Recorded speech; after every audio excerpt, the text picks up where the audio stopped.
माइस्किन का है तो नवंबर दिसंबर कोई भी नहीं होता, तो बिल्कुल ज़ीरो था। ठीक तो है। काम करने के लिए बैलेंस चाहिए था। तो उसके लिए मैंने आपकी जो लाइफ चैट होती है ना, उसमें लिखा है 1.5 लाख की ज़रूरत है, मिल जाए। दुआ तो जो शाह साहब अपने हस्बैंड का नाम लिख के साथ में।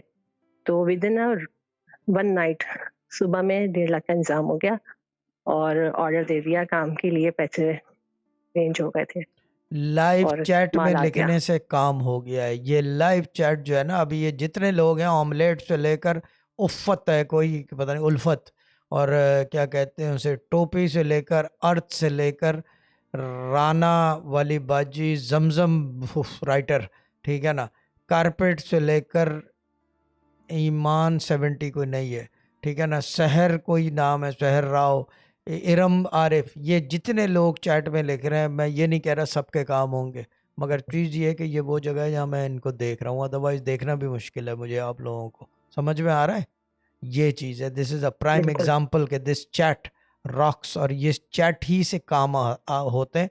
विद द बलोच भी इस चैट की वजह से इतने करीब हुई है, ड्रामा क्वीन भी इस चैट की वजह से, भाभी, everyone who is close to me is because of this chat, because I can see them over here। यानी कि रिस्पॉन्स वाली बाजी के अलावा सब मेरे करीब रिस्पॉन्स वाली बाजी, एपिक नाम है। अल्लाह ताला ब्लेस यू बाजी, and we all love you.